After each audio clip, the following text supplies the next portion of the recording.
დაბრუნდით კვლავ პირდაპირ ეთერში. ერთი ძალიან მნიშვნელოვანი ინფორმაცია უნდა მივაწოდო ახლა ჩვენს ტელემაყურებელს. 4 ივნის ხუთშაბათს 13 საათზე პარლამენტის ეროვნულ ბიბლიოთეკაში ტარდება სემინარი თემაზე უწყვეტი განათლება საქართველოს უმაღლესი განათლების კონტექსტში. ამ ეს სემინარი აღმოსავლეთ ევროპის სასწავლო უნივერსიტეტის ეგიდით ტარდება და რაც მთავარია, მოწვეულია ძალიან ცნობილი ლინცის უნივერსიტეტის პროფესორი, განათლების ექსპერტი იან ბოემი, რომელიც უმასპინძლებს ასე თქვა დაინტერესებულ ადამიანებს, სტუმრებს წარმოადგენენ პირველ რიგში იან ბოემი, უნივერსიტეტის პროფესორი, განათლების ექსპერტი, ვერა ფარეიშვილი, აღმოსავლეთ ევროპის უნივერსიტეტის მაგისტრატურის პირველი კურსის სტუდენტი და დავით ჩერქეზიშვილი, აღმოსავლეთ ევროპის სასწავლო უნივერსიტეტის რექტორი. მოგესალმებით, დიდი მადლობა სტუდიაში მობრძანებისთვის. ბუნებრივია გვაინტერესებს პირველ რიგში, როგორ მოხდა ბატონიანი საქართველოში და რა თემაზე გაამახვილებს ყურადღებას, რას მოიცავს ეს სემინარი. Okay, they wonder what the seminar will be on. You're going to conduct on Thursday, and how did you get in Georgia, generally? Okay, so maybe about Thursday, I'm going to talk about lifelong learning. This is a very modern and important concept in the European Union and in European Union politics. Okay, ანუ ხუთშაბათს გაიმართება სემინარი უწყვეტი განათლების შესახებ. ეს სემინარი სადაც შეუძლია ყველას დაესწროს და ეს ძალიან ესეთი თანამედროვე მიმართულება ევროპაში. რა მიმართულებაა უფრო კონკრეტულად რომ ვისაუბროთ მაშინ და რაზე გაკეთდება აქცენტი იმისთვის რომ მაყურებლისთვისაც გასაგები იყოს. What you're going to focus on? Yeah, so there are many ideas behind this concept, and one is it's an empirical fact. So the people who are take part in continuing education is growing more and more. On the other hand, lifelong learning is an ideology, and of course it's a political will. And I will pick or select one topic. It's about this empowering or improving informal learning. ეს უწყვეტი განათლება მოიცავს განათლება მთელი სიცოცხლის მანძილზე, რომელიც იწყება ალბათ ბავშვობიდან და გრძელდება ალბათ ასლან. იმის იქით. კი ბატონო. და უნდა რომ ამ წუთას ხუთშაბათს რაზეც იქნება სემინარი, აიღებს ამოირჩევს ერთ ტოპიკს, ანუ ერთ ასპექტს და ისაუბრებს იმაზე. რა მაინტერესებდა მაპატიო შეგაწყვეტი. თქვენი მოწვევით არის პირადი მოწვევით და სად შედგა თქვენი კონტაქტი და დაინტერესება? ბატონიანი გახლავთ აღმოსავლეთ ევროპის სასწავლო უნივერსიტეტის მოწვეული პროფესორი. ის გახლავთ ჩვენი სამაგისტრო პროგრამის განათლების კვლევისა და ადმინისტრირების სამაგისტრო პროგრამის უშუალო განმახორციელებელი. სწორედ მისი დამსახურებით მოხდა, რომ ჩვენსა და ლინცის უნივერსიტეტს შორის განხორციელდა მემორანდუმი, შედგა თანამშრომლობის, რომლის საფუძველზეც ჩვენი მაგისტრები შეეძლება საშუალება ჩვენს მაგისტრებს ერთი სემესტრით გაეგზავნონ ლინჩში. დიახ. იქ პირადად ასე ვთქვათ ძალიან დიდი ბენეფიტები მიიღონ იმისათვის რომ სწავლა მოგეხსენებათ ევროპაში ძვირი ღირს და ძალიან დაბალ ფასად მათმა შეეძლონ თითო სემესტრი გაიარონ უნივერსიტეტში. გარდა ამისა პროგრამას ახლავს ის სპეციფიკაც რომ უცხოელი სპეციალისტები უშუალოდ ახორციელებენ, ანუ ჩამოდიან, როგორც ბატონიანი გახლავთ ახლა ამ სემესტრში ჩვენთან, შემდგომი სემესტრში უკვე ამერიკის კენტუკის უნივერსიტეტის პროფესორი ახორციელებს სხვა საგნის წაყოლას, ასე რომ ვცდილობთ შევუქმნათ ის პირობები, რომ სტუდენტებს, ვისაც არ აქვს საშუალება ევროპაში გაემგზავრონ, მათმა აქაც მიიღონ უცხოელი სპეციალისტების მასტერკლასის სახით. არა მარტო მასტერკლასი, თვითონ სალექციო კურსი მიიღოს ერთი საგადაუშვოთ თლიანად. ასე საკმაოდ დიდ დროს მოიწევს. ისინი ჩამოდიან ერთი თვით თვენახევრით. სამიზნე აუდიტორია ამ სემინარის ვინ იქნება, ვისია გათვლილი, ვისთვის იქნება ყველაზე საინტერესო, თუ არ არის ესე ჩარჩოსი ჩასმული, ასე ვთქვათ. ეს ალბათ სტუდენტებისთვის და ყველას სტუმარსაც ვკითხოთ. Okay, what do you think who is going to attend your auditorium and who will be the audience and only students or the people? So I think everyone is invited. So it is It's to all. Yeah. It's not too specific. So I talk about some general topics, and then I will focus on schools and this informal learning in schools, and how can we use this pedagogical potential of informal learning at schools. არაფორმალური სწავლების პედაგოგიური იმაზე იქნება. ეს იქნება არ არის შეზღუდული ზოგადად სტუდენტებისთვის და ყველასთვის. თქვენ გეკითხათ, მე მაინტერესებდა რომ იმ პირადი კავშირების გარდა, რაც საქართველოსთან დავუშვით ამ კონკრეტული პროექტით არის გამოწვეული. თუ ქონდა რამე საქართველოზე წარმოდგენა, მაინტერესებს და აი Did you know anything about Georgia before coming here? Yeah. Any general view about Georgia? Yeah, of course. პრობლემებზეც ბუნებრივია ვისაუბროთ, რა პრობლემებს ხედავს ჩვენს განათლების სისტემაში. In educational system? კი ბატონო. Okay, so my personal interest started long ago. So I'm interested in the Caucasus region, not only Georgia. არა მარტო საქართველოს კავკასიაში დაინტერესდა. And about მის მეოთხე ვიზიტია, your first visit, yeah? this is not my first visit. It's My my fourth, fourth visit. yeah. Yes. And about the educational system, so I haven't seen that much. So I know our university and I visited some schools. What I have seen is quite interesting and quite good, but I think it is not representative for Georgia. Okay. ბევრი არ უნახავს ანუ რაღაც განათლების სისტემაში, ანუ ძალიან ესეთი შეხება არ ქონია, რამოდენიმე სკოლა, ძირითადად ჩვენ უნივერსიტეტთან აქვს შეხება, მაგრამ რაღაც ბევრ საინტერესოს ხედავს. დავაცადოთ აბა კიდე. აბა. But what I noticed is that the students are very engaged, that they are very curious, and they are very good in communication, and they can express their experiences, their wishes, and it's a pleasure to have a talk to them. And I don't see it as I just teach and they are listening. It is like a conversation. So we both sides can learn a bit. არიან ძალიან მონდომებულები ჩვენი სტუდენტები, ჩართულები და არ მაქვს ის განცდა რომ რაღაც მე ვასწავლი მათ, რაღაცა საუბრის უფრო რაღაცა თუ ქონია ისეთივე გამოცდილება სხვა უკაცრავად ქვეყნებში ჩატარებულა. Have you ever conducted classes or lectures to the other countries? No. Or this is the first time? This is my first time, yeah, in Georgia. პირველი შემთხვევა საქართველოს სადაც მოიწვიეს და ატარებს. მე დავამატებდი თქვენის ნებართვით. ამ სემინარს ესწრება განათლების სფეროს არაერთი წარმომადგენელი, როგორც სახელმწიფო სტრუქტურებიდან, ასევე არასამთავრობო ორგანიზაციები. იმდენად მნიშვნელოვანი თემა ეს საკითხი, რომ საქართველოში ეხლა იწყება ნაბიჯების გადადგმა. ფაქტურად დაწყებული არის, მაგრამ ასე ვთქვათ, ეს ხაზი უნდა განვითარდეს ძალიან მნიშვნელოვანი განათლება ერთ-ერთი უმნიშვნელოვანესი ევროპული გამოცდილება და ევროპული პრაქტიკა ძალიან მნიშვნელოვანია ყველასთვის და ამიტომაც დიდი ინტერესი გამოიწვია თავად სახელმწიფო სტრუქტურებში. თვითონ თქვენ უნივერსიტეტზე ხარ გიტყვით 2 სიტყვას იმ ადამიანებმა რომელსაც არ აქვს ინფორმაცია და არ იციან.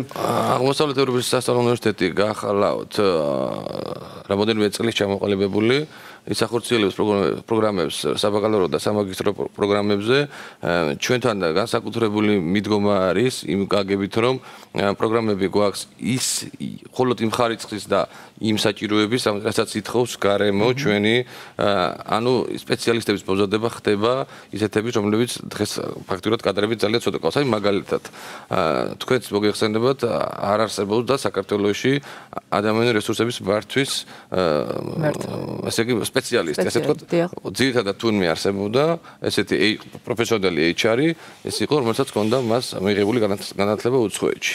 და ჩვენთან გაიხსნა პირველი პროგრამა, რომელსაც ეხლა ეხება წელს, მიღება სტუდენტების და ასევე მათაც საშუალება აქვთ ერთ-ერთი თითო სემესტრი გაატარონ უცხოეთში, შეიძლებათ პრაღაში, შეიძლებათ ლონდონში გააჩნიათ ხა მათ არჩევას, შეიძლებათ ასევე ბალტიისპირეთის ქვეყნებში, ეს არის რიგა და ტალინი არჩევითია მათ მიერ და ასაკურველია ისინი აღიარებენ ჩვენს კრედიტებს, ჩვენთან ნასწავლ, ასე ვთქვათ, კრედიტებს, ჩვენ ვაღიარებთ ასაკურველია მათაცაც, ნუ თავსებადობა და ეს წინასწარი მოლაპარაკებები და ეს პროგრამების შესახებ ყველაფერი გავლილი გადაუგო შეთანხმებული გვაქვს, ასე რომ მithomida რომ ჩვენი ორიენტაცია მაინც აღებულია ხარისხზე, თავი არის ხარისხი და შეიძლება არ დაუჯდეს ძვირი და ზედმეტი არ გადაიხადოს სტუდენტებს. თუმცა ბუნებრივია პრობლემები მაინც არის განათლების სისტემაში, ხომ? თქვენ ყველაზე მთავარ პრობლემას რას გამოყოფდით? რაზე უნდა გაკეთდეს აქცენტი, რომ შემდეგ ეს პრობლემები გადაიჭრას, ასე ვთქვათ?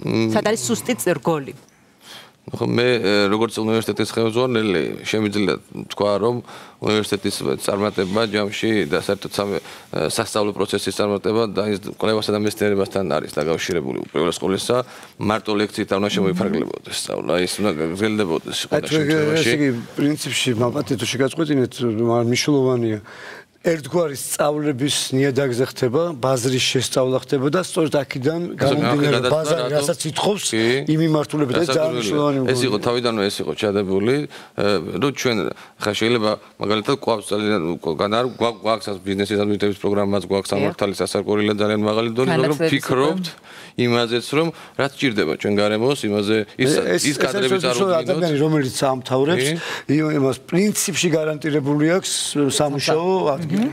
ეს ამაშია საქმე ზუსტად და დასაქმების თემაზე თუ არ იზრუნვა უნივერსიტეტმა თუ მას არ შეუქმნა არჩევანის საშუალება ხა შეიძლება სტუდენტმა ეს თვითონ კარგად დაწყვიტოს იქ დასაქმება ან უკეთესი ნახოს ან საერთოდ იფიქროს რომ იცი რა მე სწავლა გავაგრძელო ჯერ და არ მინდა დასაქმება ეს საკითხია მაგრამ ყოველ შემთხვევაში უნივერსიტეტს ის რომ მას კონდეს რეზერვად დამსაქმებლებთან მჭიდრო ურთიერთობა რომ პრაქტიკა მას აუცილებლად სჭირდება ის სოციალიზაცია მის უნდა მოხდეს ყველა შემთხვევაში თქვი და შემდეგ ეს თქვა უნდა მე გამახსენდა ჩემი პირადი სწავლა მოსკოვის კონსერვატორიაში და იმ პერიოდში რა ხდებოდა როცა ამთავრებდი ამა თუ იმ ნუ მაშინ არ იყო უნივერსიტეტები ერქვა დაუშვათ კონსერვატორია სამხატვრო მნიშვნელობა არ აქვს თვითონ ინსტიტუტი გაძლევდა სამუშაო ადგილს მიმართვას გაძლევდა სადაც მიდიოდი სამუშაო და სწორედ თუ სწავლობდი დაუშვათ მოსკოვში შენ ქვეყანაში გიშვებდნენ ამ შემთხვევაში პრეროგატივა იყო ნუ ყველა ბრუნდებოდა თავის რესპუბლიკაში და აი ხა საქართველოს თვალსაზრისით რეგიონებშიც რო დასაქმდეს ხალხი ეხა მე რას ტენდენციებსაც ხედავ სულ ქალაქისკენ არის მომართული სამუშაო ადგილები და მნიშვნელოვანია ქვეყნისთვის რომ სოფლებში და რეგიონებში წავიდნენ სამუშაოდ და თუ ეთყოდით მისი აზრით გვაინტერესებს ამასთან დაკავშირებით. დასაქმებასთან დაკავშირებით. We're talking about employment, so university should somehow პრაქტიკული კომპონენტი ასაკურველია უბრალოდ სკოლის სამუშაო. მე როგორც ვთქვი, სწავლების მეთოდი უნივერსიტეტში იქნება განსხვავებული, იმიტომ რომ დღეს სამწუხაროდ ჩვენს რეალობაში არის სასწავლებლები, სადაც არის სწავლების პრობლემები და სტუდენტები ხმამაღლა საუბრობენ. რა მეთოდით ხდება სწავლების პრობლემა, არის მოძველებული, არის ასეთი კრიტიკა და ასე შემდეგ. ამ შემთხვევაში ეს ჩვენ შეიძლება სხვა ნაკლებ კონდეს, მაგრამ ამ კუთხით ვერ ვიტყვით რომ ეს ესეა რადგანაც ანუ თანამედროვე ისლაც დღეს რეალურად ახალგაზრდას სჭირდება. 12 სტუდენტი გადავიდა უნივერსიტეტიდან, იმიტომ რომ თქვენს რომ აქ ვერ ვისწავლე მე და რთული იყო. ნუ ძალიან რთული ხარ რთული როცა არ იდობე მაშინ არის, თორე საინდობე არაფერი აღარ არის. რა თქმა უნდა. ასე რომ Actually, they should help, but in some cases, they have some programs that they help students to get started or maybe found their own business. So I think in more or less all, at least German big universities, they have such a program to help young students. But on the other hand, the university says, okay, we are responsible for your education, but then this is up to you how you will manage your future.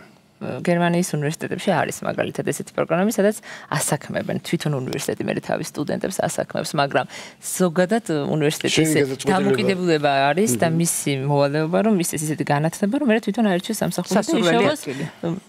Yeah, there is another point. I think in more or less all studies we have included practice. So the university helps to get a practice, and very often if you have this connection within your study, then you can maybe continue or get a job after your study. ძალიან დიდი მნიშვნელობა აქვს პრაქტიკას, რა თქმა უნდა. რომ აი ამაზე უნივერსიტეტმა უნდა უზრუნველყოს პრაქტიკა და შემდეგ შეიძლება უკვე დასაქმდეს კიდეც. და ფასიანია სწავლება ეს სახელმწიფო გრანტის ოდენობა ძირითადად 2250 ლარი გახლა სახელმწიფო გრანტი თუ სტუდენტს აქვს 100%-იანი გრანტი შესაბამისად მას უფასოდ უჯდება. მისი სწავლა მას უჯდება ფერადად. როგორ იღება გრანტი სახელმწიფო ეს? გააჩნია ეროვნული გამოცდების როგორ გადაალახავს. მაღალი ძალიან ბევრს გაუჩნდა ალბათ სურვილი რომ ამ სემინარს დაესწროს და მეც რომ არ სიმართლე გითხრა და როგორ ხდება დასწრება სემინარზე? დასწრება გვაქვს თავისუფალი, ეს ხდება პარლამენტის ბიბლიოთეკაში. დავეტევით ყველა, ამდენს მოვიდეთ. და ასევე აღსანიშნავია რომ ინგლისურენოვანი იქნება, ანუ ინგლისურად ჩატარდება. სინქრონში წავა, ასე სინქრონში არა წავა, როგორც ჩვენ გადაცემაში ესე. ანუ ყველასთვის ხელსაყრელი. ასევე ეს ნამდვილად ფუფუნება ევროპელი სპეციალისტების გაზიარება, მათთან დისკუსია და მნიშვნელოვანია და ვისაც აინტერესებს ნამდვილად უნდა მოვიდეს. და ბოლოს ასე დახტებათ ასევე ფურშეტიც. რა კაცო. რომ დაიღლებიან მუშაობით. თქვენ აღნიშნეთ, რომ ეს არ იქნება მხოლოდ ლექციის სახე, ეს იქნება დიალოგის საუბრის სახე. რასაკუთრებით კითხვა ინტერაქტივის რეჟიმის და ნებისმიერს და შეიძლება თავისი კითხვა დასვას და აპირებთ თუ არა კიდე რომ ჩაატაროთ ასეთი მსგავსი ღონისძიებები? რასაკუთრებია პირველი კონფერენცია ადონიანის ხელშეწყობით ჩატარდა აღმოსავლეთ ევროპის სასწავლო უნივერსიტეტში. შემდეგ ეხლა გადავწყვიტეთ, რომ ეს ყოფილიყო ფართო მასშტაბიანი და მივეცით ეს სახე, შესაბამისად ნელ-ნელა ვავრცელებთ და ვიზრდებით ჩვენს, ასე ეს რადგანაც ეს სემინარი უფრო ფართო მასშტაბიანი გამოვიდა, შემოდგომისთვის ნიშნავს, რომ კიდევ უფრო ფართო მასშტაბით გველოდება.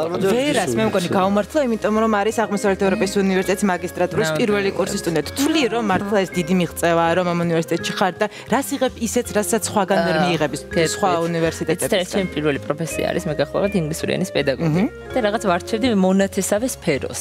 რაღაც ახლა წყალქვეშა მეხანძრეობაზე არ მიფიქრია და რაღაც მინდოდა სული ბევრად. და მინდოდა რაღაც ესეთი მონათესავე სფერო და რომ გავიგე ამ პროგრამის შესახებ. სხვა უნივერსიტეტებში მქონდა უკვე შეტანილი საბუთები, კერძო უნივერსიტეტში ჯავახიშვილის მაღალი ქულით ჩავაბარ, მაგრამ აი რაღაც მოვიხიბლე აღმოსავლეთ ევროპის უნივერსიტეტში, დეკანთან მქონდა გასაუბრება, მოვიხიბლე იმით, რომ მესამე სემესტრი შემდეგავე რო ავსტრიაში, იყო კომბინირებული სწავლა, ანუ ყავს უცხოელები, ნუ იანი და კიდე ყავდა რამდენიმე. დღეს იანი ჩვენი იუბილარია. მართლა, happy birthday. Thank you. და მინდა გითხრათ, რომ ძალიან ბევრს სწავლობ. არაფრის დრო არ რჩება და არის მართლა ძალიან სწორი გადაწყვეტი. წარმატებული სტუდენტი ხარ რექტორთან და და მინდა ხაზი გავუსვათ ჩვენს ჩვენი ლექტორების პროფესიონალიზმს, არაჩვეულებრივი ლექტორები, თუ ქართველები, თუ უცხოელები. ხაზი გავუსვათ და გეთახმებით, რა, ნამდვილად აშილება ჩვენი ადგილობრივი ქართველი პედაგოგების არ გამოყოფა, საქართველოში განათლების ექსპერტები და სპეციალისტები განათლების ეს მაინც შედარებით ახალია, ვიდრე ესეთი ტრადიციული სპეციალობები და ბევრი ნამდვილად არ არის და ვინც ყავს გამორჩეული თითქმის ყველა ამ პროგრამაშია ჩართული განათლების და აი ეს პირადი კონტაქტები და ერთობლივი მუშაობა ძალიან მნიშვნელოვანია, ეს ჰარმონიული შეცდომა. ძალიან მნიშვნელოვანია, რომ საქართველოს მომავალია, იმიტომ რომ განათლება არის ერთ-ერთი უმთავრესი, რაც ჩვენ შემდგომ თაობებს საყრდენად და საფუძვლად უნდა ედგეს და წარმატებებს გისურვებთ. კიდევ ერთხელ შევახსენოთ სად და რომელ საათზე ტარდება სემინარი. 4 ივნის პირველ საათზე პარლამენტის ეროვნულ ბიბლიოთეკაში. აღმოსავლეთ ევროპის დასწრება თავისუფალია. ძალიან დიდი მადლობა. კეთილი საქმე თუსაც თქვენ აკეთებთ. გისურვებთ წარმატებებს. დაუბრუნდებით რეკლამის შემდეგ და უკვე ელენე კალანძაძის შემოგთავაზებს მუსიკალურ ექსპერიმენტს.